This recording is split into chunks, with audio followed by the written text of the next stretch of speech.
வானத்தை போல சீரியல் இன்னைக்கு எபிசோட் எப்படி போய் நடக்கும் பார்ப்பேன். இன்னைக்கு எபிசோட் என்ன காட்டுறாங்கன்னா, சரணோட அம்மா அப்பா வந்து வீரசிங்கத்தை போய் பார்க்க போகிறாங்க. வீரசிங்கம் சொல்கிறாரு, கிடைக்க தடங்களாக வச்சு பார்த்தா உங்கள் மகன் உயிரோடு இல்லைன்னு தீர்ணுது. ஒருவேளை நிஜமாவே உங்கள் மகன் இறந்துருந்தா யாருக்கு இறந்த காரணமாக அவங்களை சட்டப்படி நான் ஆக்ஷன் எடுப்பேன் அப்படின்னு சொல்கிறாரு.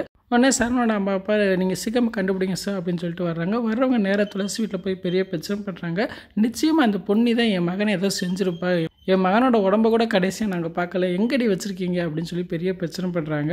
அப்போ சரணோட அப்பா சொல்கிறாரு, அந்த பொண்ணியை சின்ராசு இருக்கிற இடத்த நீங்கள் சொல்லலைன்னா உங்களை நான் சும்மா விட மாட்டேன்னு சொல்லி ரொம்ப கோபமாக பேசுகிறாங்க. அப்போ துளசி சொல்கிறாங்க, சரண் இறந்ததுக்கு நிச்சயமாக பொண்ணி காரணமாக இருக்க மாட்டார். ரெண்டாவது சரவணைய உடம்பு எங்கே இருக்குன்னு எங்களுக்கு தெரியாது அப்படின்னு சொல்கிறாங்க. அதுக்கப்புறம் பார்த்தா வெற்றியை தான் காட்டுறாங்க. வெற்றி சரவணோட உடம்பை வச்சு அப்படி வெறித்தனமாக சிரிச்சுக்கிட்டு இருக்கேன். ஏன் துளசி, உனக்கு எப்போ பிரச்சனை வந்தாலும் உங்கள் அண்ணன் வருவானே, இப்போ உனக்கு பிரச்சனை நான் கொடுக்க போகிறேன், எப்படி உங்கள் அண்ணன் வர நானும் பார்க்குறேன் அப்படின்னு சொல்கிறேன். சரணோட டெட் பாடியை வச்சு எதை பிளாக்மெயில் பண்ண போகிறான்னு நினைக்கிறேன். இன்றைக்கி எபிசோட் இப்படி தான் போகுது. ஃபுல் வீடியோ பார்த்துட்டு பேசுவோம். இந்த வீடியோ பிடிச்ச முடிவுக்கு லைக் கொடுத்துட்டு மறக்காமல் சப்ஸ்கிரைப் பண்ணுங்கள். தேங்க்யூ.